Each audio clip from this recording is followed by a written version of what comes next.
بسم اللہ الرحمن الرحیم۔ ناظرین کرام، آپ دیکھ رہے ہیں پروگرام بزم شاعری۔ ناظرین، جیسا کہ آپ جانتے ہیں، ہمارے پروگرام بزم شاعری میں دنیا اردو کی ان ممتاز شخصیات کو مدعو کیا جاتا ہے کہ جن کا براہ راست تعلق ادب تخلیق کرنے سے ہوتا ہے۔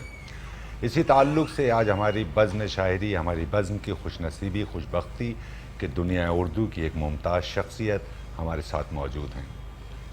میں بارہا یہ جملے آپ کی سماعتوں تک منتقل کر چکا ہوں کہ کبھی کبھی ہمارے لیے باعث فخر ہوتی ہیں وہ شخصیات جو ہمارے پروگرام کا اعتبار جو ہے اس میں اضافہ فرماتی ہیں۔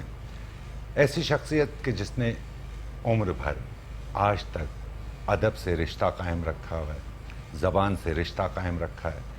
صرف اگر ہم یہ کہا جائے کہ ہمارے ملک کا مان، ہمارے شہر کا مان ہے کہ انہوں نے جس صداقت سے اپنی ادبی خدمات کو ایک یہ جان لیجئے کہ عبادت کی طرح سے ادا کیا ہے اپنے ادبی فرائض کو۔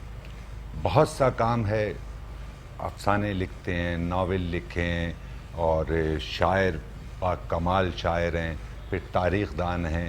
یعنی میں تمام وہ باتیں جو آپ کو ایک پیور ادبی شخص کے تعلق سے آپ کی سماعتوں تک منتقل کر سکتا ہوں، وہ تمام خوبیاں ان میں موجود ہیں۔ ہمارے ساتھ موجود ہیں ڈاکٹر عقیل عباس جعفری۔ السلام علیکم۔ وعلیکم السلام۔ ڈاکٹر صاحب، بہت بہت شکریہ آپ کا کہ آپ بزم شاعری میں تشریف لائے۔ میں اپنے میٹرو ون کی تمام ٹیم کی جانب سے آپ کا شکریہ ادا کرتا ہوں۔ میٹرو ون نیوز چینل کے CEO جناب عامر مسعود شیخ صاحب کی جانب سے آپ کا شکریہ ادا کرتا ہوں کہ آپ بزم شاعری کا حصہ بنے۔ ڈاکٹر صاحب، آپ نے جس انداز سے تخلیقی کاوشات کو جاری رکھا، اس میں کم و بیش ایک تازہ جو آپ کے سامنے ایک نسل آئی، اس نے بھی آپ کی کاوشات سے استفادہ کیا، آپ کے ہم عصر جو ہیں انہوں نے بھی استفادہ کیا، پھر لغت بورڈ کے چیئرمین کی حیثیت سے آپ نے خدمات انجام دیں۔ تو میں یہ چاہتا ہوں کہ وہ بہت ساری باتیں جو میں نہیں جانتا اور سامعین کی سماعتوں تک نہیں پہنچا سکا، اپنی کاوشات کے تعلق سے ضرور کچھ فرمائیے۔ آپ کو علم ہوگا کہ میری جو عملی زندگی ہے وہ اس میں شروع میں کوئز پروگرامز وغیرہ میں حصہ لیا کرتا تھا۔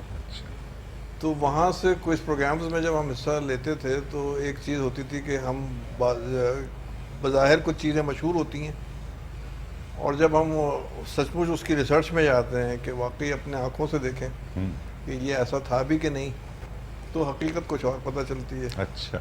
تو وہ جو ایک کیوریسٹی ہوتی ہے نا ایک کوئز میں، اس سے مجھے بڑی مدد ملی، اور میں نے بہت ساری چیزیں ایسی حیران کن طور پہ میرے علم میں آئیں کہ جو حقیقت میں کچھ اور تھیں اور مشہور کچھ اور تھیں۔ اچھا۔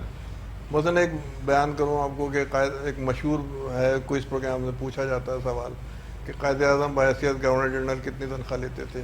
بالکل۔ اور اس کا جواب آتا ہے 1 روپیہ۔ تو وہ جب ہم گئے اس کی ڈیپتھ میں، اور اس کو ہم نے جا کے AGPR سے میں نے کہا کہ کنفرم کروں کہ واقعی یہ بات درست ہے کہ نہیں ہے، حالانکہ بات بہت اچھی ہے، بات مزے کی بات ہے کہ 1 روپیہ تنخواہ لیتے تھے۔ تو پتہ چلا کہ اس زمانے میں ان کی تنخواہ جو ان کو سپر ٹیکس کٹ کے جو ملتی تھی وہ کوئی 4000 روپے کے لگ بھگ تھی۔ اچھا۔ ظاہر ہے وہ جس پائے کے آدمی تھے اور جو انہوں نے ان کا منصب تھا، اس لحاظ سے یہ بہت کم تنخواہ تھی اس زمانے کے لحاظ سے بھی، لیکن یہ کہ حقیقت یہ نہیں تھی۔ تو اس طرح کی بے شمار چیزیں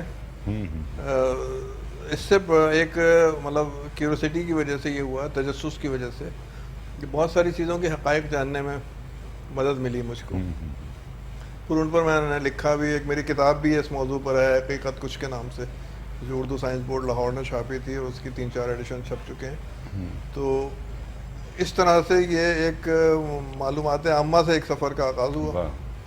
پھر اس کے بعد جو میری پھر پاکستان ٹیلی ویژن اور ریڈیو پاکستان سے میں نے اس نوعیت کے بہت سارے پروگرامز کے اسکرپٹس لکھے، پھر بہت سارے کوئز پروگرامز کے ساتھ میں منسلک رہا، اور تقریباً 25 پروگرام ایسے ہوں گے پاکستان ٹیلی ویژن کے، جیو کے، ARY کے، جن کے کوشچنز وغیرہ میں نے بنائے۔ PTV وغیرہ سے؟ PTV کے تو بہت طویل عرصہ ہے، وہ تو بہت 25 کے قریب تو PTV کے پروگرام ہوں گے۔ اچھا۔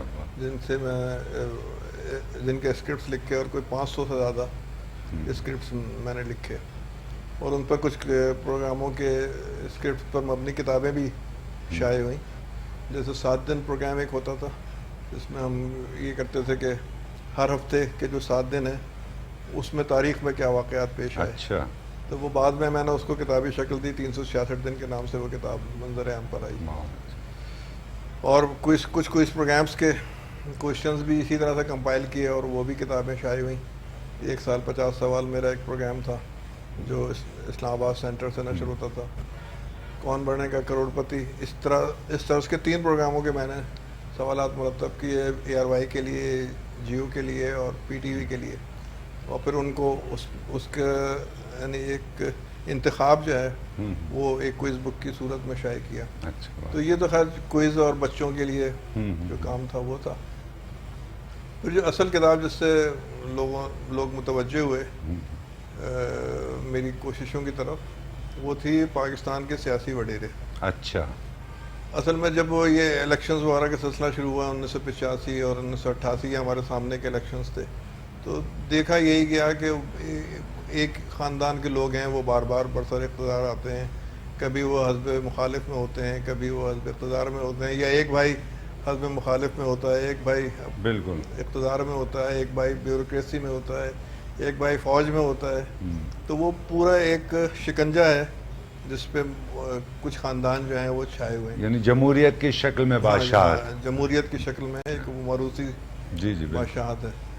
اچھا, کچھ ہمارے خطے کا مزاج بھی ہے جو موروثیت کو پسند کرتا ہے, کہ صرف پاکستان کی حد تک نہیں بلکہ آپ دیکھیں بھارت میں بھی وہی ایک خاندان جو جواہر لال نہرو کا ہے بالکل وہ چلا آ رہا ہے. بنگلہ دیش میں بھی وہی, سری لنکا میں بھی, اور اس طرح سے کئی اور ممالک میں بھی جو ہمارے خطے کے جنوبی ایشیا کے ممالک ہیں ان میں ہمارے گھٹی میں گویا بادشاہت کی خدمت پڑی ہوئی ہے. بالکل صحیح کہا. تو وہ میں نے اس زمانے میں جب یہ 1993 میں پہلا ایڈیشن آیا تھا اس کتاب کا تو بڑی پذیرائی ہوئی. اس میں 81 سیاسی خاندان تھے. اچھا. جن کے پوری میں نے ہسٹری جمع کی کہ یہ کب سے سیاست میں دخیل ہوئے, کیسے ان کو جاگیریں ملیں, کن خدمات کے عوض انگریزوں نے ان کو خطابات دیے, جاگیریں دیں, پیسے دیے, اور پھر ان کی اولادیں 47 سے پہلے سے یہ لوگ اقتدار میں ہیں. اور پھر اس کے بعد جو میرا ایک اب جو موجودہ ایڈیشن ہے اس میں ان خاندانوں کی تعداد بڑھ کر 102 تک پہنچ چکی ہے. اچھا. اور یعنی اس بیچ میں کچھ اور خاندان یا کچھ ایسے خاندان بھی تھے جو 1993 میں پس منظر میں چلے گئے تھے, اور 1993 کے بعد پھر ان کے کوئی نواسی, کوئی پوتا, کوئی اس طرح کے خاندان کے لوگ دوبارہ سیاست میں آئے تو ان کو پھر ہم نے شامل کر لیا. تو اس میں 102 خاندانوں میں پنجاب, سندھ, بلوچستان اور KP جسے ہم کہتے ہیں صوبہ سرحد جو تھا, ان کے خانوادے ہیں یہ سارے سیاسی خانوادے, اور ان کی پوری تاریخ اور ان میں کون کون لوگ کب کب برسر اقتدار رہا, اور ان کے آپس میں اس میں نے ایک کام یہ بھی کیا کہ ان کی آپس میں جو رشتہ داریاں ہیں جی ان کو بھی ٹریس کیا. اچھا. کہ جیسے مزاری خاندان کی بگٹی خاندان سے کیا رشتہ داری ہے, یا اسی طرح سے اور KP میں ہیں بہت سارے, یا ادھر ڈیرہ غازی خان وغیرہ کے جو خانوادے ہیں, یا ملتان کے اب جیسے نا ایک بہن کی اولاد جو ہے وہ یوسف رضا گیلانی ہے, ایک بہن جو ہے پیر پگارا کو بیائی تھیں, اور تو اس طرح سے یہ بہت سارے خاندان جو ہیں بہت قریبی رشتوں میں بندھے ہوئے ہیں. اور پیر پگارا کی نواسی سے یوسف رضا گیلانی کے بیٹے کی شادی ہو رہی ہے. بالکل. تو یہ لوگوں کے علم میں اس طرح کے یہ جو اندر کے جو وہ لنکس ہیں نا وہ بھی اس کے اندر میں نے بیان کیے ہیں کہ کس خاندان کا کس خاندان سے کیا تعلق ہے. اچھا ڈاکٹر صاحب, ہم مخل ہو رہا ہوں, اس کی معافی چاہتا ہوں. تو جب جو ہمارا معاشرہ ہے اور جو یہاں پہ سیاسی سسٹم ہے اس سے ہم بخوبی واقف ہیں, اور ہم جتنا آپ کے بارے میں جانتے ہیں کہ آپ نے ہمیشہ صداقت کو قلم بند کیا ہے, تو جب آپ نے ان کے تعلق سے حقائق لکھے ہوں گے تو اس پر کوئی آپ کو کوئی ریئیکٹ یا کوئی اس کا کوئی ایسا یہ بڑا دلچسپ سوال ہے. جب میں یہ کتاب لکھ رہا تھا تو اس وقت بھی مجھے کچھ لوگوں نے ڈرایا تھا کہ یہ کام نہ کریں, اس میں خطرات بہت ہیں. تو بہرحال ہم نے وہ خطرہ مول لیا, کتاب آئے گئی. لیکن مجھے اندازہ یہ ہوا کہ جن لوگوں سے ہمیں خطرہ تھا کہ یہ ہمیں شاید کوئی اس پہ رد عمل کا اظہار کر سکتے ہیں, وہ کتاب ہی نہیں پڑھتے. تو جب وہ کتاب ہی نہیں پڑھتے تو ظاہر ہے انہوں نے میری کتاب بھی اگنور ہو گئی ان کی نظر سے. حالانکہ عوام میں، صحافیوں میں، اور مختلف ٹی وی چینلز وغیرہ اس وقت تو نہیں تھے، لیکن بعد میں یہ موضوع بہت ڈسکس ہوا اور یہ سیاسی وڈیرے باقاعدہ ایک اصطلاح بن گئی، بالکل اور اب لوگ بڑے سہولت سے استعمال کرتے ہیں کہ یہ تو بالکل بالکل پاکستان کے سیاسی وڈیرے ہیں، لیکن یہ اصطلاح جو ہے ہماری کتاب سے شروع ہوئی۔ واہ، بہت اچھی، بہت بڑی محنت طلب کام تھا، یہ کہنے میں تو کچھ منٹ لگے ہیں لیکن اس کام کو کرنے میں آپ کو 102 خاندانوں کی ہسٹری کھنگالنا تو کم از کم یہ کئی سال، 2-3 سال کا کام تھا، مشکل کام تھا۔ جو پھر اس کو اپڈیٹ کرنا مستقل کہ ہر الیکشن میں، اب کیونکہ جو اصل لوگ تھے وہ تو پس پردہ چلے گئے یا ان کا انتقال ہو گیا، ریٹائر ہو گئے سیاست سے، تو لیکن اب ان کی اولادیں اور ان کے پوتے، نواسے، نواسیاں، بہت اچھی بات ہے، تو وہ اب سیاست میں ہیں، تو وہ ٹریس کرنا واہ، کہ کون کس سے کیا رشتہ داری ہے۔ بالکل۔ اچھا ڈاکٹر صاحب یہ بتائیے کہ یہ تمام، یہ تو ابھی آپ نے ایک حصے کو گفتگو کے اس میں آپ نے ڈھالا ہے، ادروائز آپ کی بہت ساری مزید جو ہے علمی و ادبی کاوشات ہیں جس پر ہم مزید گفتگو بھی کریں گے اور آپ کی گفتگو سے استفادہ بھی کریں گے۔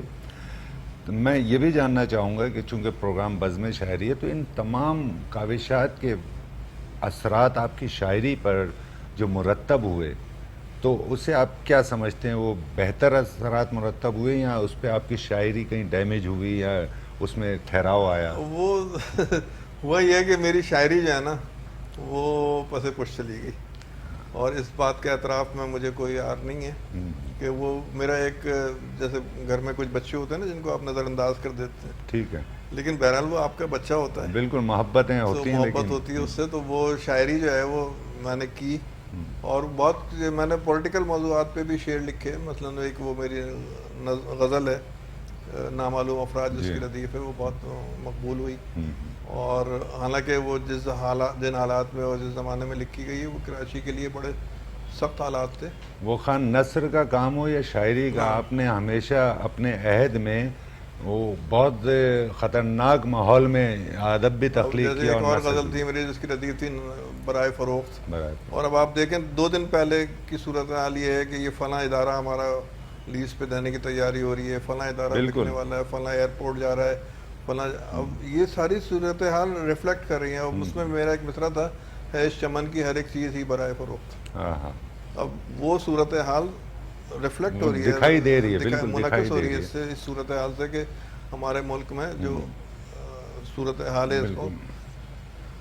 اچھا ڈاکٹر صاحب ہم یہ دیکھتے ہیں کہ یہ سوال میں آپ ہی کی خدمت میں پیش کر سکتا ہوں کہ شاعر، ادیب، دانشور بنیادی طور پر میں یہ سمجھتا ہوں، ممکن ہے کہ ایسا نہ ہو، کہ یہ انہیں نگاہ رکھنا ہوتی ہے اپنے عہد پر اور اپنے ماحول پر، اپنے معاشرے پر کہ کیا اچھا ہو رہا ہے، کیا برا ہو رہا ہے، اور وہ اس کی یعنی تصویر کی صورت میں شاعری میں پیش کرتا ہے۔ موجودہ عہد میں اگر ہم اپنے شہر کو لیں اور اپنے شعراء کرام اس شہر سے وابستہ شعراء کو، تو آپ سمجھتے ہیں کہ وہ اس طرح سے سوچ رہے ہیں، انہیں ارد گرد کے ماحول سے کوئی سروکار ہے، یا وہ صرف اپنی شہرت یہ اور بڑے اس کی افسوسناک صورتحال ہے کہ ہمارے شہر کی حد تک تو، کہ جو ہمارے شہر کے مسائل ہیں اور جو شہر کی سیاسی صورتحال ہے اور دیگر پرابلمز ہیں وہ شاعری میں منعکس نہیں ہو رہی، نہیں ہو رہی، اور ہونا چاہیے، اور اس پر ایسا مطلب یہ تو دور مطلب حالات ایسے ہیں کہ بہت اچھی اور بہت ہی مضبوط شاعری ممکن ہے بالکل ٹھیک ہے، اور ہونی چاہیے، لیکن ہمارے شاعر اپنے وہی گل و بلبل کی اس شاعری سے میں باہر لگے نہیں ہوئے ہیں۔ نکلے۔ میں نے ہم نے بھی کی وہ گل و بلبل کی بالکل شاعری ایسے ایک ہی، زمانے میں، جب ظاہر ہمارے نوجوانی کا دور تھا، سینے میں آباد ہمیشہ رہتی ہے، ایک محبت، پہلی محبت یاد ہمیشہ رہتی ہے، تو وہ جو جس دور میں ہم تھے اس دور کی شاعری بھی کی۔ جی جی، تو وہ بعد میں یہ کہ دوسری طرح کی، اب جیسے میرا ایک شعر ہے کہ کیا نام لوں کہ باغ، کیا نام لوں کہ باغ کے کچھ پہرے دار تھے جو کر گئے ہیں باغ کا منظر خراب تھا۔ ہاں ہاں ہاں، یہ چونکہ سوال یہ آپ ہی کی خدمت میں رکھ سکتا تھا اور آپ سے زیادہ مستند اس پر کوئی اپنی رائے نہیں دے سکتا تھا۔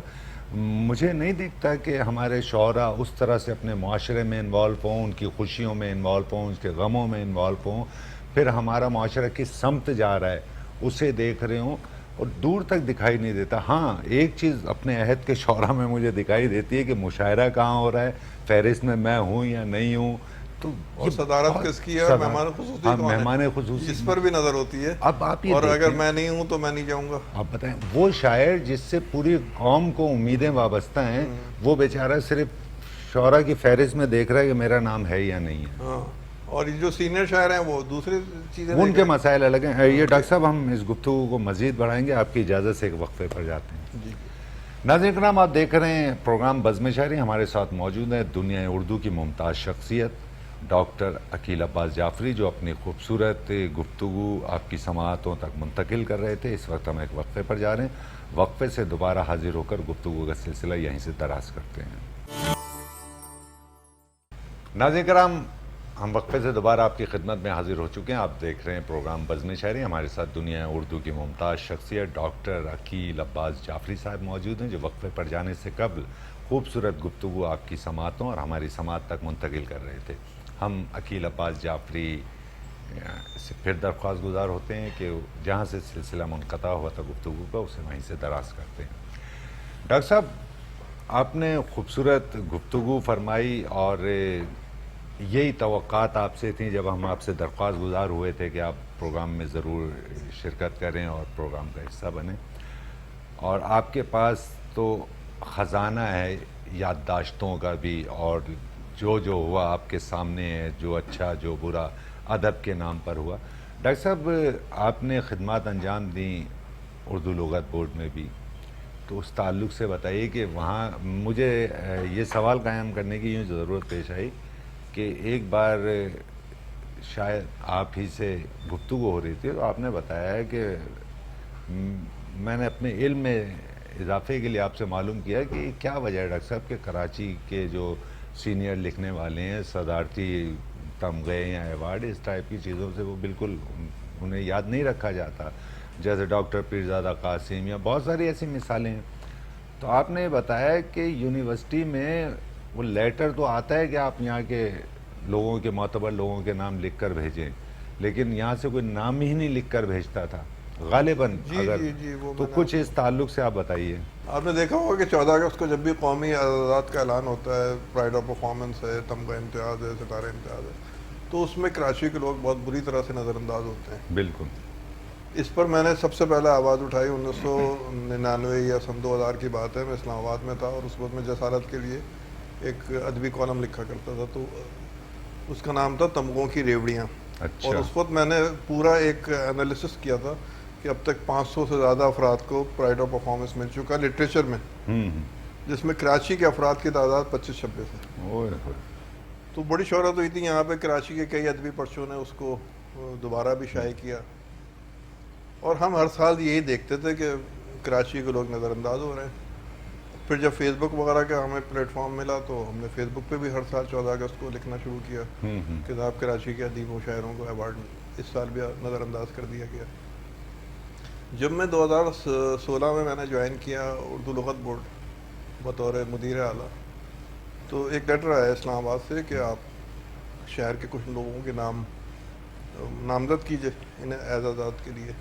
تو اس کے ساتھ ہی جو میرا پی ایس تھا وہ ایک لیٹر اس کا جواب لے کر آیا، اور اس جواب میں یہ لکھا ہوا تھا کہ کوئی نہیں ہے شہر میں اس قابل گویا. بتائیے. اور میں نے کہا یہ کیا فضول لیٹر ہے، اور آپ نے تیار کیا ہوا یہ لیٹر پہلے سے؟ کہنا سر یہ تو ہم سال ہر سال سے یہی جواب جاتا ہے، یہی لیٹر آتا ہے اور اس کا یہی جواب جاتا ہے. تو میں نے کہا یہ بہت اچھا ہے کہ آپ جواب بھی پہلے سے تیار کر لیں رکھا ہے آپ نے کہ میں بھی یہی جواب دوں گا. میں نے کہا ہرگز بھی نہیں، میں نامزد کروں گا لوگوں کو. اور پھر میں نے 3 سال تک لوگوں کو نامزد بھی کیا، اور اس میں سے سارے سب لوگوں کو تو نہیں ملا ایوارڈ، لیکن یہ کہ 2-3 لوگوں کو قومی اعزازات ملے جن کو بری طرح سے نظر انداز کیا گیا تھا. اور کبھی ان کے نام، بلکہ جب وہ نام وہاں پر اسلام آباد میں ڈسکس ہوئے تو وہ باقاعدہ انہوں نے مجھ سے سوال کیا کہ ہیں ان کو ابھی تک کوئی اعزاز نہیں ملا. بتائیں. میں نے کہا نہیں ملا نا، جبھی تو میں نے ان کو نامزد کیا، اور میرے پاس تو پوری فہرستیں ہیں ساری 1958 سے لے کے اب تک کا پورا ریکارڈ ہے. میں نے کہا کبھی ان کو نہیں ملا، یا ملا بھی ہے تو بہت چھوٹا تھا، کوئی تمغہ امتیاز مل گیا. اب ڈاکٹر صاحب اسد محمد خان کو تمغہ امتیاز دے کر آپ فارغ ہو گئے، فارغ ہو گیا، اپنی ذمہ داریاں ادا کرتے ہیں. ایوارڈ تو مل چکا ہے. وہ ڈاکٹر صاحب میں یہی عرض کر رہا تھا، اب آپ ڈاکٹر پیرزادہ قاسم صاحب، تو میرے ابھی گزشتہ دنوں ان سے بات ہو رہی تھی، تو معلوم یہ ہوا انہیں بھی کوئی نہیں، حکومتی سطح پر ان کا- کوئی، بھئی سلیم احمد کو نہیں ملا، حسن عسکری کو نہیں ملا، کہ بے شمار نام ہے. بلکہ آپ اجازت دیجئے تو چونکہ آپ موجود ہیں تو میں ریکارڈ پر ایک بات لانا چاہتا ہوں آپ کی موجودگی میں. جان صاحب حیات تھے اور ہم شکیل عادل زادہ کے دفتر میں موجود تھے، گفتگو ہو رہی تھی اور وہاں افتخار عارف صاحب کا فون آیا شکیل عادل زادہ صاحب کے پاس. آپ ان کے جملے سماعت کیجئے گا. انہوں نے کہا شکیل وہ ہم یہ چاہتے ہیں کہ اس بار جان ایلیا کو جو ہے صدارتی ایوارڈ دیں، اور اس کا بنیادی سبب یہ ہے کہ کراچی والوں کا احساس محرومی بھی کم ہوگا. تو یہ وہ جملہ تھا جس کے سبب سے وہاں جان بھائی نے فیصلہ کیا کہ یار یہ کراچی والوں کا احساس محرومی ختم کرنے کے لیے ایوارڈ دے رہے ہیں یا میری خدمات کے اعتراف میں دے رہے ہیں. تو اس پر انہوں نے یہ طے کیا کہ میں ایوارڈ لینے شکیل نہیں جاؤں گا. اور پھر شکیل بھائی نے، اور یہ متفق کا ان کا فیصلہ تھا کہ یار کون جائے گا پھر مستند آدمی، تو وہاں پھر یہ طے ہوا کہ عقیل عباس جعفری کو جی بھیجیں میں گے. نے تو آپ غالباً میں نے وہ وہ کیا تھا نا. ان کا ایوارڈ وصول کیا تھا. تو آپ یہ دیکھیں جان ایلیا کے لیے بھی ایوارڈ جو وہ اس لیے دے رہے تھے کہ اس شہر کے یہ لوگوں اسی کا، کالم کا رد عمل تھا جو 99 میں میرا چھپا تھا. تو یہ 14 اگست 99 کی آپ بات بتا رہے ہیں، اس میں ان کو اناؤنس ہوا تھا اور 23 مارچ 2000 کو ایوارڈ دیا گیا تھا. اور اس سال خوش قسمتی سے 3-4 پاک کراچی کے لوگ تھے جنہیں کراچی کا احساس محرومی مٹانے کے لیے اب چونکہ لوگ رسا چغتائی کو اس سال ایوارڈ ملا. اور میری نظر میں سب، کیونکہ رسا بھائی جو ہیں وہ بالکل آپ کو پتا کہ کتنے گوشہ نشین آدمی تھے اور اپنے دنیا میں اور اپنے بہت ہی ایک درویش آدمی تھے وہ. تو بالکل، اور تو وہ ان کو ان دیگر چیزوں کی شعراء پرواہ کی بھی نہیں طرح تھی کوئی. دیگر شعراء کی طرح ایکٹیو بھی نہیں اس تھے سال کہ راغب کہاں مراد سے آبادی ایوارڈ کو بھی ملنے. ملا. اس سال رسا بھائی کو، رسا بھائی تو ہمارے ساتھ ہی گئے تھے جب میں جا رہا تھا، تو وہ بھی رسا بھائی بھی اسی گاڑی میں میرے ساتھ گئے ایوارڈ لینے کے لیے. تو راغب صاحب بھی آئے، مجھے اور بھی شاید 1-2 لوگ تھے کراچی کے. تو اس سال ذرا سا سن 2000 میں، اچھا اس کا ایک سبب اور بھی تھا کہ وہ جو اس وقت کیبنٹ سیکریٹری تھیں معصومہ حسن، ڈاکٹر معصومہ حسن، وہ کیبنٹ سیکریٹری تھیں. اور وہ سب لوگوں کو، چاہے وہ جان ایلیا ہوں چاہے رسا چغتائی، ان سب کو ذاتی طور پہ واقف تھیں. فتح یاب علی خان کی وائف ہیں اور بہت پڑھا لکھا خانوادہ ہے ان کا. اور الطاف حسین حالی سے کہ مطلب سلسلے کے لوگ ہیں، یہ ان کی نواسی ہیں یا پوتی ہیں، کچھ اس طرح کا ان کا، یا پڑ پوتی ہیں. تو وہ سب کو ان کے گھر میں نشستیں ہوتی تھیں. اور ڈاکٹر سرور حسن کی بیٹی ہیں وہ، تو وہ سب کو جانتی تھیں کہ کس کس کو. تو اس لیے اس سال میرٹ پر کام ہو گیا. بہت اچھا. ورنہ ہوتا یہی ہے کہ جو لوگ یہ فیصلہ کر رہے ہوتے ہیں وہ اپنے اپنے شہر کے لوگوں کو تو جانتے ہیں، وہ اور جانتے بھی ہیں، کراچی کی نمائندگی نہیں ہو پاتی، اور اگر جانتے بھی ہیں تو وہ نظر انداز کر دیتے ہیں. بالکل صحیح ہے. اچھا وہ ڈاکٹر صاحب چونکہ خوبصورت گفتگو آپ فرما رہے ہیں تو میں یہ بھی جاننا چاہوں گا، وہ لوگ جو آپ سے محبت کرتے ہیں، ہزاروں لاکھوں احباب جو آپ سے، آپ کی تخلیقات سے محبت کرتے ہیں، وہ یہ بھی جاننا چاہیں گے کہ آپ اردو لغت بورڈ میں بھی آپ نے چیئرمین کی حیثیت سے خدمات انجام جی چیف ایڈیٹر ہے نا. تو وہاں کی جو آپ کے جانے سے قبل تک جو کام تھا لغت کے تعلق سے، تو اس سے آپ مطمئن تھے، اور پھر آپ کا اس میں کیا کنٹریبیوشن رہا، اور اب وہ کتنی جلدوں پر ہے؟ بھائی دیکھیے اس کی ٹوٹل جو ہے نا وہ 22 جلدیں ہیں. اچھا. تو وہ 22ویں جلد جو ہے وہ فہمیدہ ریاض کے دور میں شائع ہوئی تھی سن 2010 میں. اور سن 2010 کے بعد سے وہ کام، فہمیدہ ریاض چلی گئیں تو کئی سال تک تو کوئی وہاں پہ مستقل چیف ایڈیٹر نہیں آیا. ایک آدھ آئے درمیان میں بیوروکریسی کے لوگ، ان کو ظاہر اتنی دلچسپی نہیں تھی یا وہ سمجھتے نہیں تھے ان معاملات کو. تو وہ اس کے بعد جب میرا اپائنٹمنٹ ہوا تو میں، جو ہماری جب بات ہوئی تھی اپائنٹمنٹ سے پہلے منسٹر صاحب سے، تو ان کو بہت دلچسپی تھی اس ادارے سے، منسٹر صاحب کو بھی، عرفان صدیقی صاحب کو، اور جو صدر سے ہمارے ممنون حسین صاحب، ان کو بھی اس ادارے سے بہت دلچسپی تھی. تو ان سے یہ ہم نے بات کی تھی، پہلے یہ تجویز پیش کی تھی کہ یہ جو اردو لغت ہے اس کو کمپوز کر کے اثر نو اس کو آن لائن کیا جائے، اور سرچ انجن بنایا جائے، اور اس میں وہ لفظ ٹائپ کریں تو ہم اس کے سارے معنی اور اس کے جو اسناد ہیں اور جو بھی اس کا اشتقاق ہے وہ سارا ہمیں بہت اچھے اپنے موبائل پہ یا اپنے لیپ ٹاپ پہ یا اپنا دیکھ سکیں اس پر ہم انٹرنیٹ سے ہمیں مل جائے. تو انہوں نے اس تجویز کو بہت سراہا تھا عرفان صدیقی صاحب نے، اور پھر انہوں نے جیسے ہی میں نے چارج لیا تھا تو انہوں نے فوراً اس کے فنڈز کا بندوبست کیا، اور پھر ہم نے باقاعدہ اس کو ٹینڈر کر کے 2 مرحلوں میں یہ کام ہوا. پہلے تو ہم نے یہ 22 کی 22 جلدیں جو ہے وہ کمپوز کر کے آن لائن کی، اور دوسرے مرحلے میں کام یہ کیا کہ ان تمام الفاظ کو مطلب اس کی آواز بھی ریکارڈ کی اچھا، صحیح تلفظ کے واہ ساتھ واہ کہ لفظ مانون ہے یا مانون ہے. واہ واہ. تو وہ اس طرح سے وہ سارے الفاظ پورے 2,62,000 الفاظ جو اردو لغت میں ہیں وہ ریکارڈ کیے گئے. اچھا اس میں ایک تھوڑی ٹیکنیکل ہو جاتا ہے. پرابلمز آئیں، مثلا یہ کہ لغت جو ہے وہ کمپوز ہوئی تھی کسی اور ترتیب سے، اور یہ اس کو ریکارڈ کرنا تھا کسی اور ترتیب سے، پھر ان کو آپس میں بہم بنانا تھا، اور وہاں پہ سامنے ایک اسپیکر کا نشان دینا تھا ہر لفظ کے آگے کہ اس اسپیکر کو جب آپ دبائیں گے تو وہ آپ کو آواز سنائی دے گی. بالکل ٹھیک ہے، میں نے خود استعمال بھی کیا ہے اور وہ اس میں استفادہ ہمیں کیا ہے. ایسے کوئی آرٹسٹ کی ضرورت تھی کہ جس کو اردو کے تلفظ پہ بھی عبور ہو اور اس کی آواز بھی خوبصورت ہو. واہ. تو اور ایک ہی اچھا یہ بھی اس میں مسئلہ تھا کہ ہمیں ایک ہی آواز میں پورا اور طویل تمام کام اسی اس پہ. کمپوزنگ میں تو ہمارے پاس یہ سہولت تھی کہ 10 آدمی کمپوز کر لیں، ہر آدمی کو ہم نے الگ الگ جلد دے دی، ایک جلد آپ نے کر لی، ایک آپ نے کر لی، تو وہ اس طرح سے 22 جلدوں کا کام ہو گیا کمپوز. لیکن ریکارڈنگ میں زیادہ محنت یوں پیش آئی. اچھا ریکارڈنگ میں محنت زیادہ پیش آئی، لیکن اس میں ظاہر صرف الفاظ اور وہ مطلب وائس تھی، اور اس میں یہ کہ پورا ڈیٹا وہ کرنا تھا. تو دونوں میں اپنے اپنے پرابلم، اپنی اپنی رکاوٹیں تھیں، لیکن اللہ کا شکر ہے کہ اس مرحلے سے گزر گئے، اس کو آن لائن کیا. پھر میں نے ان پوری 22 کی 22 جلدوں کی تلخیص 2 جلدوں میں شائع کی. پھر ان کی 22 کی 22 جلدوں کو اسکین کروا کے ان کی سی ڈی دو سی ڈیز کا ایک سیٹ جاری کیا جو 300 روپے میں اویلیبل ہے. اچھا. 500 روپے اس کی قیمت رکھی تھی اور 300 روپے میں ہم ڈکشنری بورڈ سے دے رہے تھے اس کو، اور اس میں 22 کی 22 جلدیں اسکین کر کے ہم نے ڈال دی تھی کہ آپ اس کو سی ڈی کو لے جائیں. اور بعض لوگوں نے کہا کہ یو ایس بی ہونی چاہیے، کسی نے کچھ کہا. ہم نے کہا اس کو لے جائیں 300 روپے میں، آپ اپنے موبائل میں ڈالیں، لیپ ٹاپ میں ڈالیں، وہاں سے آپ یو ایس بی میں لے لیں. بہت اچھی بات ہے، کیونکہ یو ایس بی میں اگر ہم اس کو پہلے مرحلے میں کرتے تو قیمت بڑھ جانی تھی. قیمت بڑھ جاتی. ہم نے 300 روپے میں 2 سی ڈیز دیں. اچھا پھر سی ڈی ایک وقت میں 50 سی ڈیز جو ہے نا تیار ہو سکتی ہیں، 100 سی ڈیز تیار ہو سکتی ہیں ایک ہی 1 گو میں.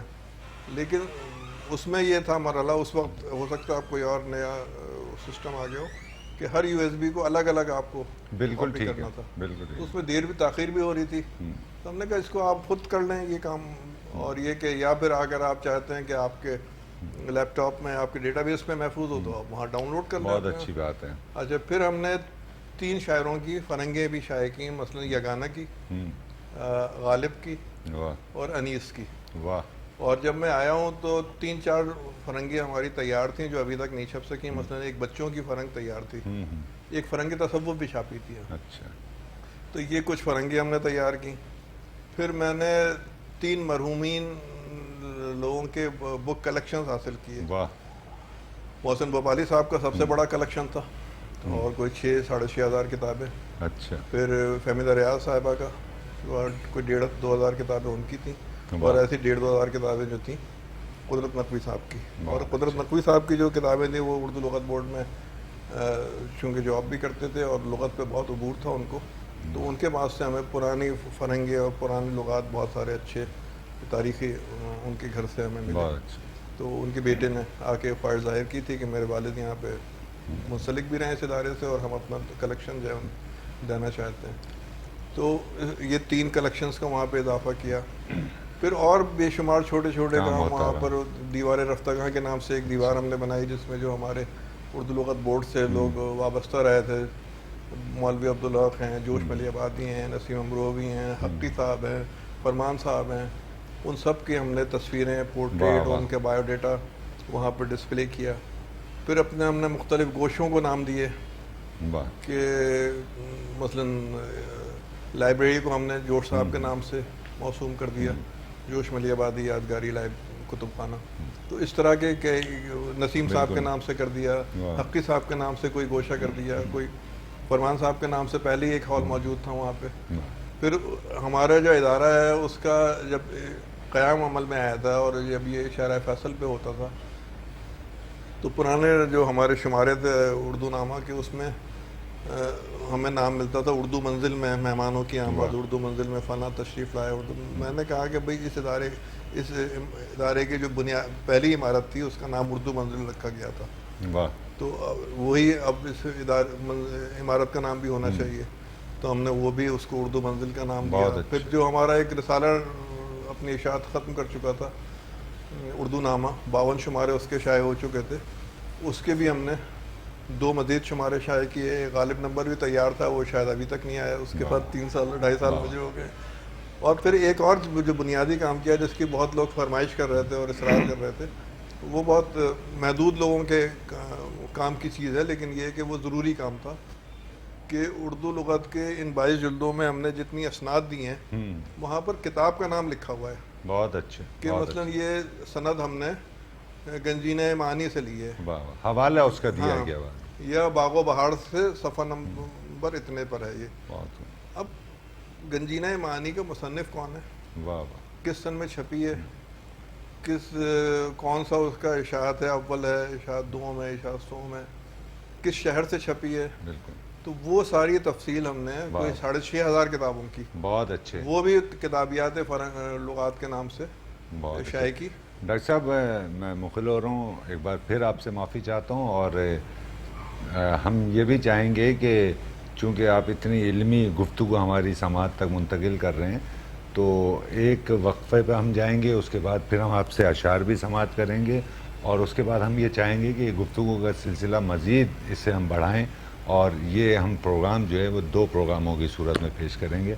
ناظرین کرام، ڈاکٹر عقیل عباس جعفری ہمارے ساتھ موجود ہیں، اپنی علمی ادبی کاوشات کے تعلق سے آپ کی سماعتوں تک گفتگو منتقل کر رہے تھے. اس وقت ہم ایک وقفے پر جا رہے ہیں، وقفے سے دوبارہ حاضر ہو کر ڈاکٹر صاحب سے کلام سماعت کرتے ہیں. ناظرین کرام، ہم آپ کی خدمت میں ایک بار پھر حاضر ہو چکے ہیں. ہمارے ساتھ موجود ہیں ڈاکٹر عقیل عباس جعفری، جو خوبصورت گفتگو آپ کی سماعتوں تک منتقل کر رہے تھے. جہاں سے گفتگو کا سلسلہ منقطع ہوا تھا، ہم وہیں سے اسے دراز کرتے ہیں، اور ہم یہ بھی چاہیں گے کہ ڈاکٹر صاحب سے ان کا شعری کلام بھی آپ کی سماعتوں تک منتقل کر دیں. ڈاکٹر صاحب، کچھ کلام کی اگر آپ کو ناگوار نہ گزرے تو کچھ شعری کلام عطا کیجیے. شعری کلام اچھا کہا آپ نے ویسے. سر آپ لغت دیکھیے میں کوئی اینکر نہیں ہوں ریگولر، لیکن یہ کہ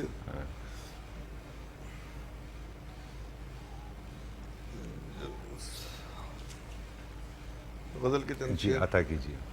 نیا ہے یا پرانا راستہ ہے، نیا ہے یا پرانا راستہ ہے، یہ جیسا بھی ہے میرا راستہ ہے. بہت اچھے، واہ. نیا ہے یا پرانا راستہ ہے، یہ جیسا بھی ہے میرا راستہ ہے. کھلا یہ راز منزل پر پہنچ کر، کھلا یہ راز منزل پر پہنچ کر، کہ منزل سے تو اچھا راستہ ہے. واہ واہ واہ واہ واہ. کھلا یہ راز منزل پر پہنچ کر، کہ منزل سے تو اچھا راستہ ہے. کبھی جاتا تھا جو صحرا کی جانب، کبھی جاتا تھا جو صحرا کی جانب، وہی اب میرے گھر کا راستہ ہے. بہت اچھے، بہت اچھے ڈاکٹر صاحب. کبھی جاتا تھا جو صحرا کی جانب، وہی اب میرے گھر کا راستہ ہے. اور کسی دل تک پہنچنا ہو تو یارو، کسی دل تک پہنچنا ہو تو یارو، محبت سب سے سیدھا راستہ. بہت اچھے، بہت اچھے. کسی دل تک پہنچنا ہو تو یارو، محبت سب سے سیدھا راستہ ہے. اور بدل جائے زمانے بھر کا راستہ، بدل جائے زمانے بھر کا راستہ، میرا جو راستہ تھا راستہ ہے. کیا کہنے، کیا کہنے. بدل جائے زمانے بھر کا راستہ، میرا جو راستہ تھا راستہ ہے. اور وہیں پر سب بھٹک جاتے ہیں آ کر، وہیں پر سب بھٹک جاتے ہیں آ کر، جو سب کا دیکھا بھالا راستہ ہے. بہت اچھے ڈاکٹر صاحب، واہ واہ واہ. وہیں پر سب بھٹک جاتے ہیں آ کر، جو سب کا دیکھا بھالا راستہ ہے.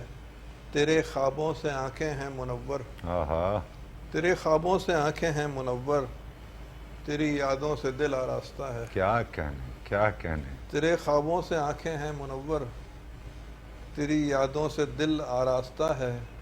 سبھی کی اپنی اپنی منزلیں ہیں، سبھی کا سبھی کا اپنا اپنا کیا راستہ کہنے ہے، کیا کہنے، واہ. نیا ہے یا پرانا راستہ ہے، ہاں یہ جیسا بھی ہے میرا راستہ ہے. واہ واہ. یہ میری کتاب ہے تعلق، تو جس غزل سے اس کا میں نے عنوان جی جی کشید کیا ہے. یہ جو میرا تیرا تعلق ہے، واہ. یہ جو میرا تیرا تعلق ہے، جسم سے روح کا تعلق ہے. بہت اچھے بہت اچھے. یہ جو میرا تیرا تعلق ہے، جسم سے جسم سے روح کا تعلق ہے. وہ جو ایک عمر ہم نفس تھا میرا، ہاں ہاں. وہ جو ایک عمر ہم نفس تھا میرا، اس سے اب نام کا تعلق ہے. بہت اچھے بہت اچھے. وہ جو ایک عمر ہم نفس تھا میرا، اس سے اب نام کا تعلق ہے. وہ نہ ملتا نہ وہ بچھڑتا ہے، ہاں ہاں. وہ نہ ملتا نہ وہ بچھڑتا ہے، یہ بھی کوئی بھلا تعلق ہے. بہت اچھے بہت اچھے. وہ نہ ملتا نہ وہ بچھڑتا ہے، یہ بھی یہ بھی کیا. کوئی بھلا تعلق ہے. سب سے میرے تعلقات الگ، ہاں ہاں. سب سے میرے تعلقات الگ، اور اس سے جدا تعلق ہے. بہت اچھے بہت اچھے. سب سے میرے تعلقات الگ اور اس سے جدا تعلق ہے. یہ بھی ایک زندگی کا حاصل ہے، ہاں ہاں. یہ بھی ایک زندگی کا حاصل حاصل ہے. ہے. جو برا یا بھلا تعلق بہت ہے، اچھا ہے بہت اچھے. وہ واہ. بھی ایک زندگی، یہ بھی ایک زندگی کا حاصل ہے. جو برا یا بھلا تعلق ہے. یا تعلق میرا کسی سے نہیں، ہاں ہاں. یا تعلق میرا کسی سے نہیں، یا ہر ایک سے نیا تعلق ہے. بہت اچھے. یہ تعلق میرا کسی سے نہیں، یا ہر ایک سے نیا تعلق ہے. اور کوئی بھی جانتا نہیں ہے مجھے، ہاں ہاں. کوئی بھی جانتا نہیں ہے مجھے، شہر بھر سے میرا تعلق ہے. واہ واہ واہ واہ واہ واہ. کوئی بھی جانتا نہیں ہے مجھے، واہ واہ. شہر بھر سے میرا تعلق ہے. جس کے دم سے ہر ایک تعلق تھا، ہاں ہاں. جس کے دم سے ہر ایک تعلق تھا، اب وہی مجھ سے لا تعلق ہے. بہت اچھے بہت اچھے. جس کیا کے دم سے ہر ایک تعلق تھا، اب وہی مجھ سے لا تعلق ہے. اور عشق سب سے عظیم سچائی، ہاں ہاں. عشق سب سے عظیم سچائی، ہجر سب سے بڑا تعلق ہے. بہت اچھے بہت اچھے. عشق سب سے عظیم سچائی، ہجر سب سے بڑا تعلق ہے. یہ جو میرا تیرا تعلق ہے، جسم سے روح کا تعلق بہت ہے. اچھے بہت اچھے. بہت ساری غزلیں ایسی ہیں اس میں جو میں نے کسی مشاعرے میں بھی نہیں پڑھی. واہ. اس میں یہ سناتا ہوں آپ کو جو شاید ہی کسی مشاعرے میں پڑھی ہے، جی جی ضرور. اور جان صاحب کی زمین میں. اچھا. واہ. خدا ہے یا کہیں کوئی خدا نہیں، جی جی. واہ خدا واہ ہے یا کہیں کوئی خدا نہیں، واہ واہ. ابھی یہ ماجرا سب پر کھلا نہیں. بہت اچھے بہت اچھے. خدا ہے یا کہیں کوئی خدا نہیں، ہاں ہاں. ابھی یہ ماجرا سب پر کھلا نہیں. میرا ہر ایک سخن پہنچا سبھی تک، ہاں ہاں. میرا ہر ایک سخن پہنچا سبھی تک، ابھی میں نے زباں سے کچھ کہا نہیں. بہت اچھے ابھی بہت اچھے. میرا ہر ایک سخن پہنچا سبھی تک، ابھی میں نے زباں سے کچھ کہا نہیں. اور شناسائی ہے میری شہر بھر سے، شناسائی ہے میری شہر بھر سے، مگر کوئی بھی مجھ کو جانتا نہیں. بہت اچھے. واہ واہ. شناسائی ہے میری شہر بھر سے، مگر کوئی بھی مگر مجھ کوئی کو. بھی مجھ کو جانتا نہیں. اور بہت سے راستے ہیں شہر دل کے، ہاں ہاں. بہت سے راستے ہیں شہر دل کے، مگر یہ شہر دل سب پر کھلا نہیں. بہت اچھے. واہ. بہت سے راستے ہیں شہر دل کے، مگر یہ شہر دل سب پر کھلا نہیں. وہ یوں مشتاق ہے ملنے کو مجھ سے، ہاں ہاں. وہ یوں مشتاق ہے ملنے کو مجھ سے، کہ اس کے پاس کوئی آئینہ نہیں. واہ واہ واہ واہ واہ واہ. وہ یوں مشتاق ہے ملنے کو مجھ سے، کہ اس کے پاس کوئی آئینہ نہیں. اور کسی سے اس لیے ملتا نہیں ہوں، ہاں ہاں. کسی سے اس لیے ملتا نہیں ہوں، بچھڑ جانے کا مجھ میں حوصلہ نہیں. بہت اچھے ڈاکٹر صاحب. کیا کہنے کیا کہنے. کسی سے اس لیے ملتا نہیں ہوں، بچھڑ جانے کا مجھ میں حوصلہ نہیں. اور ہماری زندگی ایسی غزل ہے، ہاں ہاں. ہماری زندگی ایسی غزل ہے کہ جس میں زندگی کا قافیہ نہیں. کافیہ نہیں، کیا کہنے ہیں، کیا کہنے ہیں، ہماری زندگی ایسی غزل ہے کہ جس میں کہ جس میں زندگی کا قافیہ نہیں، اور فقیری بھی ہے گویا بادشاہی. آہا، فقیری بھی ہے گویا بادشاہی، مگر یہ راز کوئی جانتا نہیں. کیا کہنے، کیا کہنے، فقیری واہ. بھی ہے گویا بادشاہی، مگر یہ راز کوئی جانتا نہیں. اور آخری شعر ہے کہ ہر ایک دکھ سے سوا یہ ایک دکھ ہے. آہا، ہر ایک دکھ سے سوا یہ ایک دکھ ہے، ہمارے درمیان جون ایلیا نہیں. بہت اچھے، ہر ایک بہت دکھ سے اچھے، سوا یہ ایک دکھ ہے، بہت اچھے ڈاکٹر ہمارے صاحب، بہت درمیان اچھے، جون ایلیا نہیں. بہت اچھے. خدا ہے یا کہیں کوئی خدا نہیں، واہ واہ واہ واہ. ابھی یہ ماجرا سب پر کھلا نہیں. بہت شکریہ ڈاکٹر صاحب، بہت شکریہ. آپ نے خوبصورت شعری کلام بھی پیش کیا، خوبصورت گفتگو بھی فرمائی، اور ہم یہ چاہیں گے کہ آئندہ بھی آپ کو زحمت دیں اور تادیر آپ سے آپ کا شعری کلام سماعت کریں، چونکہ وہ لوگ جو آپ سے محبت کرتے ہیں وہ یقیناً آپ کی گفتگو سے استفادہ کریں گے. اور ہم یہ تشنگی آج یوں ہی قائم رہی آپ کے چاہنے والوں کی جو آپ سے اشعار سننا چاہتے تھے، تو ہم یہ چاہیں گے کہ آئندہ آپ کو پھر ایک بار زحمت دیں اور تادیر آپ سے تب ہم گفتگو بھی بہت سماعت شکریہ کریں. آپ کا بھی، بہت شکریہ. کیونکہ پچھلی دفعہ بھی جو ہماری گفتگو منقطع ہوئی تھی وہ اسی بات پر ہوئی تھی کہ بالکل جلد ہی دوسرا پروگرام ہوگا، لیکن ہوا یہ تھا کہ وہ کرونا کی وبا بالکل ایسی آئی ایسے ہی رہا. کہ وہ سارے معاملات جو ہے نا وہ بھی مجھے ابھی یہاں بیٹھ کر یہ بات یاد آئی، ورنہ میں تو بھول چکا تھا اس کو. بالکل. بہت شکریہ ڈاکٹر بہت صاحب. شکریہ آپ کا. ناظرین کرام، آپ دیکھ رہے تھے پروگرام بزم شاعری. پروگرام اپنے اختتام کو پہنچتا ہے. اپنے میزبان قیصر وجدی کو اجازت دیجیے. آئندہ ایک نئے مہمان کے ساتھ آپ کی خدمت میں حاضر ہوں گے. اللہ حافظ.